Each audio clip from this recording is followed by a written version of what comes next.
नमस्ते सर्वांना, कशा आहात तुम्ही? आज आपल्या घरी परत एक नवीन पाहुणे आलेले आहेत. आपण त्यांचं पहिले इंट्रोडक्शन देऊया. मेरा नाम भव्य है, मैं डोंबिवली से आया हूँ, मैं मुंबई में रहता हूँ। मैंने ये चैनल को 6 मंथ्स पहले ऐसे देखा था।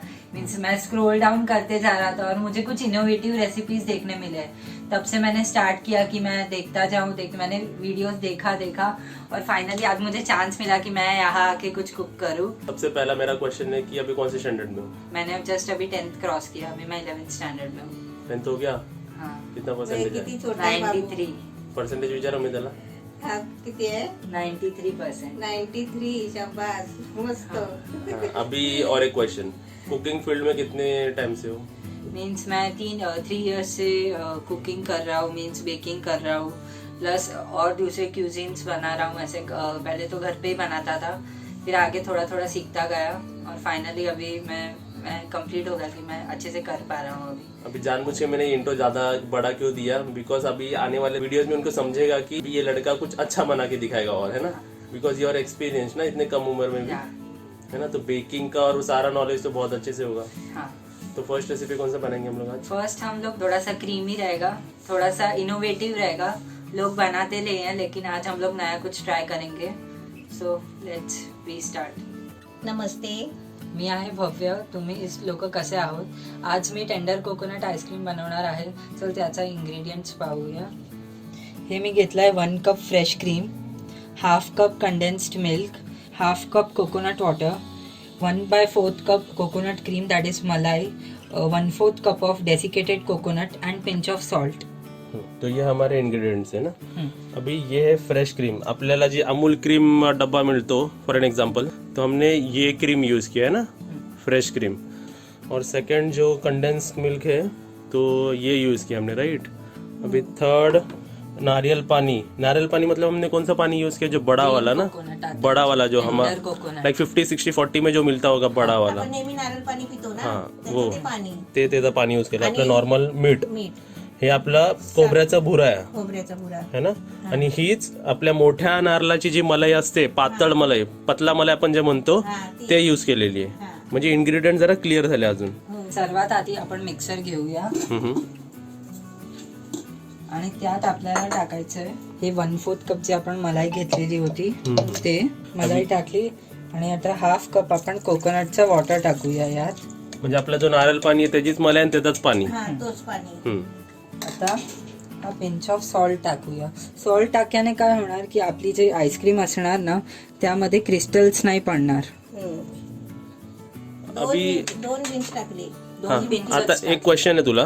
आता ह्याच जागी व्हाईटच्या जागी आपण जर हा हिमालयन सॉल्ट वापरला असता तर काय होणार की आईस क्रिस्टल्स फॉर्म होणार. कारण काय होतं की आईसला मेल्ट व्हायला नाही देते हे सॉल्ट असतात, आईसला मेल्ट नाही करत, म्हणून आईस क्रिस्टल्स फॉर्म होणार आणि आईस्क्रीम आपली क्रीमी नाही तर आईस जशी होणार, जसे आपला गोला खातो तशी. पण आपल्याला आईस्क्रीम क्रीमी पाहिजे म्हणून आपण रेग्युलर सॉल्ट टाकलेलं आहे. हा, कारण कोणाकोणाच्या घरी कसे डायटिंग वर असतात ना, ते लोक व्हाईट सॉल्ट ठेवत नाही, है ना. मग त्या जागी जर त्यांनी हे वापरलं तर म्हणजे मला पिंचच टाकायचं है, तितका तर चालेल. नहीं चलता, लेकिन उन लोग क्या बोलते हैं, चलो नहीं है तो हम लोग ये यूज कर लेते हैं, तो नहीं चलेगा ना, तो व्हाईट ही यूज सॉल्ट यूज करणार. ओके, तर याला आता आपण मिक्सर मध्ये क्रश करून घेऊया.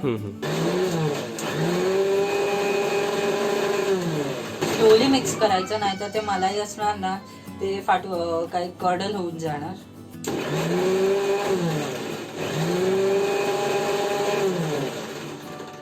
आपल्याला थोडं चमकीच ठेवायचं आहे कारण ते पीस यायला पाहिजे. हे बघा असं झालेलं आहे. आता आपण सगळ्या साहित्याला एक बाउलमध्ये टाकूया. तर फर्स्ट मी घेतलंय क्रीम. फ्रेश क्रीम असतं ना ते स्वीट नसतं, म्हणून काय होतं त्याचा गोड करायच्यासाठी आपल्याला कंडेन्स मिल्क टाकू लागतो.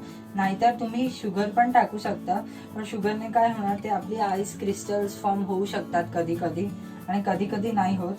तर तुम्हाला ध्यान ठेवायचं आहे. तुम्ही व्हिपक्रीमचा पण वापर करू शकतो, सेम मेजरमेंटच असणार, फक्त तुम्हाला कंडेन्स मिल्क यूज करावा लागेल थोडासा. म्हणजे फ्रेश क्रीम किंवा व्हिपिंग क्रीम कोणतेही घेतलं तरी कंडेन्स मिल्क तर हवंच ना. हो, कंडेन्स मिल्कच्यामुळे क्रीमीनेस येते ना.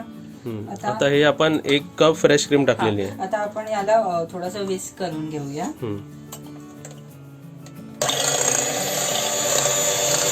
हे बघा असे बबल्स आले ना म्हणून ते छान असं फ्लफी होणार. अगदी बबल्स जातात, त्याच्यामुळे आपल्याला कळतं की ते सॉफ्ट पीक्स फॉर्म होणार आणि ते फ्लफी होणार थोडंसं. तर आपण याला फर्स्ट थोडा वेळासाठी 30 to 40 सेकंड्स आधी स्लोवर करायचा, नंतर आपल्याला थोडंसं फास्ट करून घ्यायचं आहे. आता मी फास्ट करतोय. थोडंसं थिक होऊ लागतंय आता याला थोडंसं स्क्रेप करून घेऊया, नाहीतर ते फॅट असतं ना ते अलग होऊन जाणार आणि आपल्याला थोडी प्रॉब्लेम येणार. म्हणून तर छान असं सेंटरमध्ये. आता आपण यात कंडेन्स मिल्क टाकूया.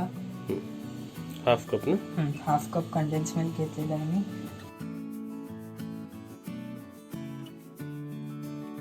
तुम्हाला जर जास्त स्वीट पाहिजे असेल तुम्ही जास्त टाकू शकता, मी जास्त स्वीट नाही करत आहे. आता आपल्याला थोडंसं ध्यान ठेवायचं आहे की जास्त स्पीडमध्ये मिक्स नाही करायचं आहे, नाहीतर क्रीम फाटून जाणार. स्लो स्पीडमध्ये.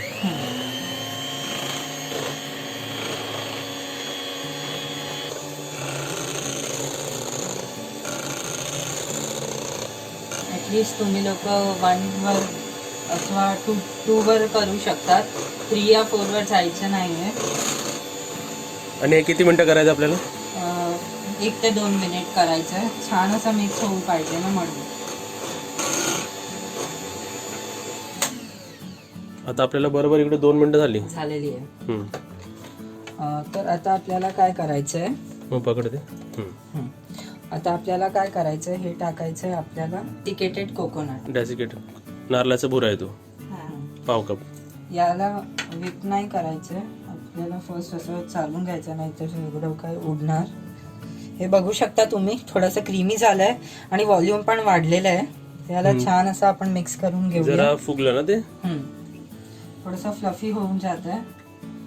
आणि हे बबल्स फॉर्म झाले ना तर समजायचं आपला क्रीम झालेलं आहे. 2 मिनिटापासून जास्त पण ते घेऊ शकतं. जास्त नाही करायचं, नाहीतर फॅट पूर्ण अलग होणार. म्हणजे ते साईडला येतं ते फॅट म्हणते का? हा, फॅट म्हणतात जे साईड मध्ये. हे वर पण फॅटच असतं.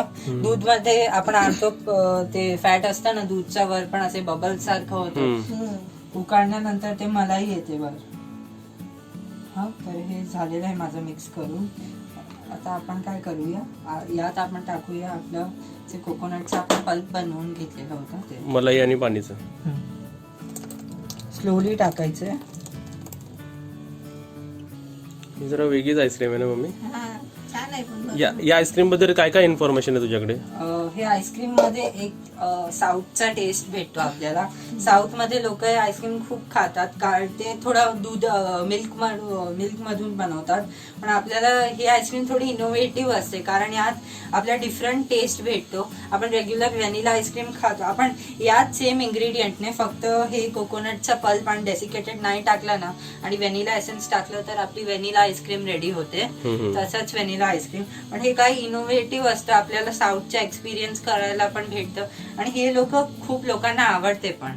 अशी आईस्क्रीम आहे. आणि बाहेर असे मिळतात, हे कितीला मिळतात असे? खूप एक्सपेन्सिव्ह असतात ते आईस्क्रीम. मीन्स आपण ते 500 ग्राम्सचा जे डब्बा घेतो 300-400 रुपयाला भेटतो आणि आपल्या घरात किती असा महाग नाही होता आपल्याला. म्हणजे अर्धा किलो 300 रुपयाला मिळतं का? 300-400 रुपये. आता ते कंपनीवर पण असतं, आपण कोणती कंपनीचा आता मी नॅचरलचा घेतला होता, तिथे 400 रुपयाचा होता आईस्क्रीम अर्धा किलो. आणि तेच अर्धा किलो आपण घरी बनवलं तर 300-200 रुपयामध्ये आपल्याला हाफ प्राइस मध्ये होतं. हाफ प्राइस मध्येच होतं आणि इझी पण आहे ना ते सगळं. आणि सेम टेस्ट भेटतं ना आपल्याला. तर आपण याला आता मिक्स करून घेऊया. हे बघा, फॅट सगळं छान असं आलेलं आहे. आता याला आपल्याला स्लोवरच करायचं आहे, छान असं स्लोली करायचं आहे.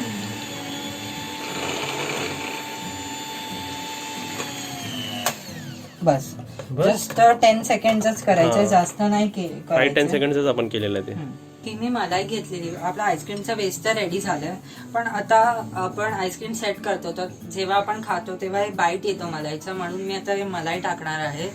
थोडं तुमच्यावर आहे, ऑप्शनल आहे. तुम्हाला टाकायचं असेल तर तुम्ही टाका तुमच्या टेस्ट प्रिफरन्सने. म्हणजे दाताखाली तर तेव्हा चांगलं वाटतं ते, असं म्हणते ना. आता आपण हे टाकून देऊया. फाईन चॉप करून थोडंसं टाका, चांगलं वाटणार. आणि ते आपण 2 नारळ पाण्याची मलाई घेतली मलाई होती, घेतलेली होती. हो, म्हणजे पूर्ण रेसिपीला 2 नारळ पाण्याची मलाई लागली आपल्याला.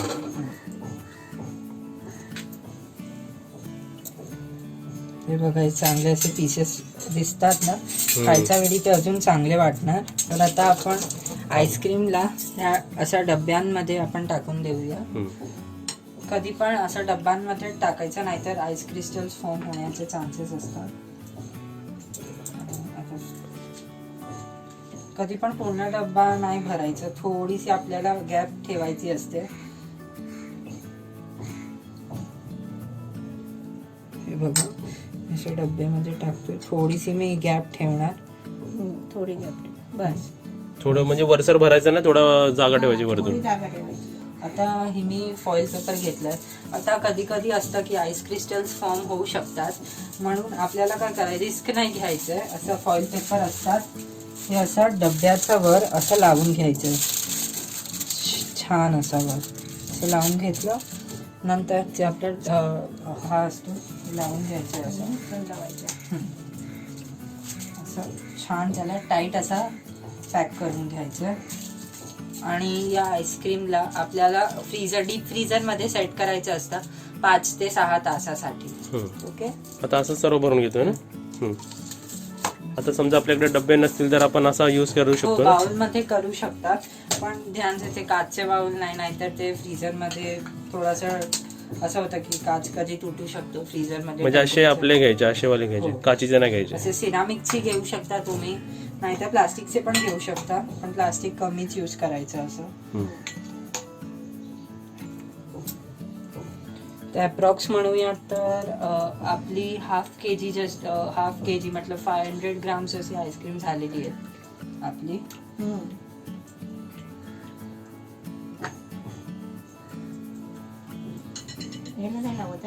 नाही, याला आपल्या बाउलला नाही लावणार, कारण काय असतं, बाउलमध्ये आपण काय स्टीलची डिशच झाकायची, कारण याला काही ढक्कन वगैरे असतं नाही, म्हणून आपल्याला फक्त एक डिश ठेवून द्यायची आहे, ज्याच्यामुळे एअर अंदर टेम्परेचरचा, कारण आईस क्रिस्टल्स फॉर्म न होते. म्हणजे आपण असं सुद्धा करू शकतो आणि आपण असं सुद्धा करू शकतो. याच्यावरती आपण झाकण ठेवायचं. हो, म्हणजे असं आपण झाकण ठेवायचं त्याच्यावरती ना, असं ढाकण ठेवून द्यायचं. म्हणजे आपण घरगुती पण असं करू शकतो. मग माणसांना नको की आपल्याला फॉईल पेपरच हवा. तर आता याला आपण डीप फ्रीज मध्ये ठेवून देऊया. किती वेळ ठेवायचं आता आपल्याला? 6 तासासाठी. 6 तास. आता भेटूया 6 तासानंतर. आता इथे बघा, आम्ही एक पूर्ण ओव्हरनाईट म्हणजे 8 ते 10 तास आम्ही आईस्क्रीम फ्रीज मध्ये ठेवला होता. तर फ्रीज मधून मी काढलेले आहेत. एक डब्बा, हे आपली एक वाटी आणि हे, तर आपण 3 भरून आईस्क्रीम ठेवले होते. तर आपण एक उघडून बघूया तर आपले आईस्क्रीम रेडी आहे का. हे आपण पेपर सुद्धा लावलं होतं. आता मी तुम्हाला एक स्कूप काढून दाखवतो.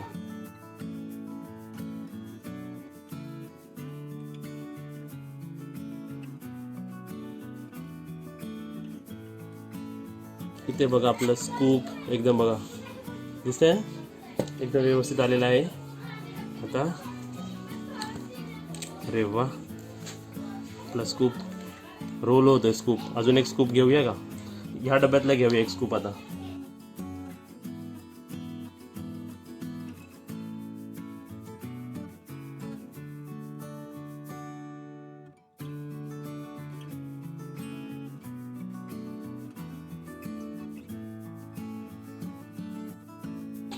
हे बघा, इकडे पण आपला स्कूप आलेला आहे.